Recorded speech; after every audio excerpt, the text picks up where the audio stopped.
Sobre adivinación y sincronicidad, la psicología de las casualidades, Marie-Louise von Franz.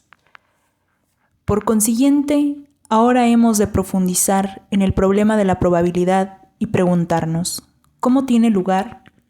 La forma más sencilla de explicar las probabilidades y la que voy a utilizar, porque según parece es el patrón arquetípico, es a través de las cartas.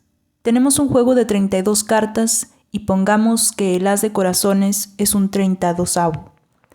Tenemos hasta esa probabilidad, no más. Si digo que puedes coger 10 cartas, como es lógico, la probabilidad de que salga el as de corazones es mucho más alta. Y si escoges 1000 veces, la oportunidad todavía sería más alta y así sucesivamente. Es decir, la repetición es el secreto de la probabilidad.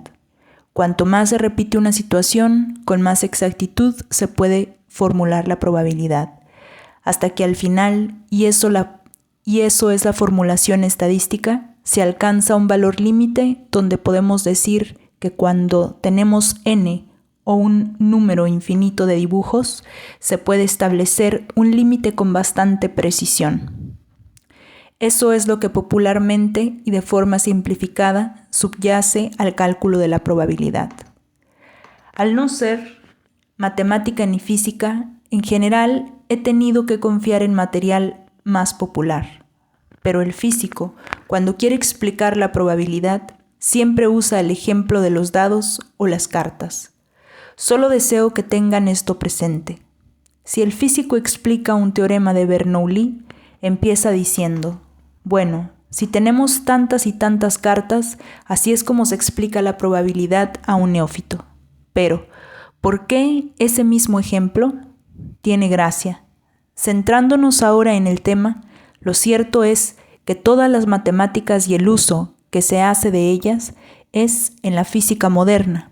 En la física moderna se basa en el principio de admitir la imposibilidad de realizar predicciones aisladas de acontecimientos aislados, pero con la meta de poder hacerlo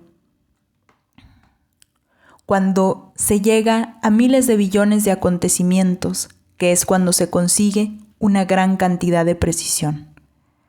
Ahora, como psicóloga perversa, entre comillas, y sin creer en esto, o más bien, contemplándolo como una operación parcial de la mente humana, se han de plantear dos preguntas. La primera, como es natural, es que vemos que esa es una visión de la realidad, muy parcial y cuestionable, que obtiene la ciencia moderna al aplicar estas técnicas y por consiguiente está justificado preguntarse si no existen otras posibilidades en otros medios. Sin embargo, por el momento quiero plantear la otra pregunta. ¿Por qué razón millones de científicos inteligentes en Europa Occidental y América y el mundo occidental creen en la ley de los grandes números como si fueran dioses? ¿Como si fueran Dios?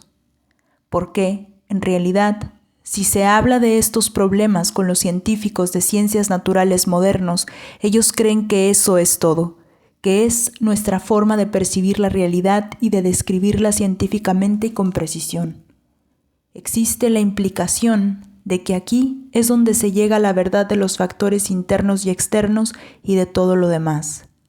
Se ha de probar estadísticamente y ha de quedar resuelto con este concepto de la probabilidad. Esta es mi gran crítica de Rhine de la Duke University.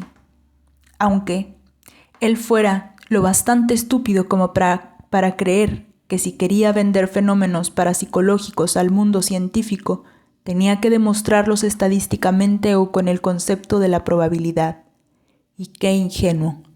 Acabó en territorio enemigo. Intentaba probar con los mismos medios con los que eliminaba el caso aislado, algo que solo era válido en el caso aislado. Por eso no creo en toda esa investigación.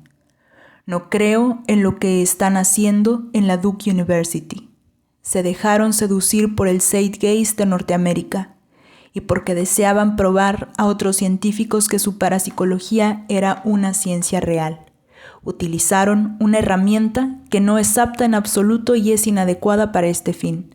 Esta es mi opinión. Vamos ahora a preguntar por qué la manía de creer en la ley de los grandes números ha poseído a la mente occidental. A fin de cuentas, los que creen en ella son principalmente las personas más desarrolladas e inteligentes de nuestra civilización. No son estúpidos. Entonces, ¿por qué creen en ello? Si alguien cree con una especie de convicción sagrada en algo de lo que una vez se dio cuenta, demuestra que ese algo es muy parcial y en parte una visión errónea. Y entonces siempre existe la sospecha psicológica de que estas personas se encuentran bajo el influjo secreto de un arquetipo. Esto es lo que hace que las personas crean en cosas que no son ciertas. Si contemplamos la historia de la ciencia, veremos que todos los errores que se han cometido a lo que ahora llamamos errores, se han debido al hecho de que las personas en el pasado estaban fascinadas por una idea arquetípica que impedía que pudieran ver más allá. Ese concepto arquetípico les satisfacía, les ofrecía un sentimiento subjetivo de así es, y por consiguiente dejaban de buscar más explicaciones. Solo cuando llegaba un científico y decía, ahora no estoy seguro de esto, y aportaba nuevos hechos, despertaban y se preguntaban, ¿por qué caray habíamos creído antes en esa otra historia si ahora parece tan absurda? Por lo general, podemos ver que se estaba bajo una maldición, el fascinante hechizo emocional de una idea arquetípica.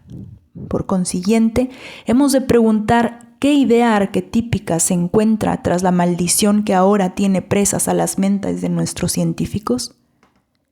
¿Quién es el Señor de los grandes números visto desde un punto de vista mitológico?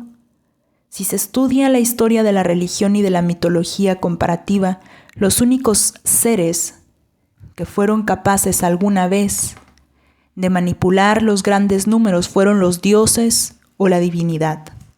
Dios, incluso en el Nuevo Testamento, contó los pelos de nuestra cabeza. Nosotros no podemos hacerlo, pero Él sí. Además, los judíos se negaron a que los contaran, porque solo Dios podía saber el número de su gente y contar la población era un sacrilegio, solo la divinidad podía hacerlo. La mayoría de las sociedades más primitivas que todavía viven en el estado aborigen del tipo de sociedad cazadora-recolectora, como los aborígenes australianos, tienen un sistema binario. Cuentan hasta 2 y luego por pares. No tienen otra palabra más allá del 2. Cuentan 1, 2, 2, 1, 2, 2, 2, 1, 1, 1, 2 y así sucesivamente. En la mayoría de esas culturas pueden contar hasta 2, 3 o hasta 4. Existen distintos tipos y llegando a un cierto número dicen muchos. Y donde empieza el mucho, comienza lo irracional, lo divino. De este modo vemos cómo el ser humano, al aprender a contar, cogió parte del territorio del Dios, que podía contarlo todo, solo un poco, el 1 y el 2. Hasta ahí podemos llegar, el resto todavía pertenece a ese Dios omnipotente. Al contar hasta 3 y luego hasta 4 y 5, vamos ganando terreno lentamente. Pero siempre llega un punto en el que el hombre dice muchos y deja de contar. Entonces, el otro cuenta, concretamente el inconsciente o el arquetipo o la divinidad, que puede seguir haciéndolo hasta el infinito y sobrepasar a cualquier ordenador. Eso es lo más fascinante y partiré de aquí el próximo día.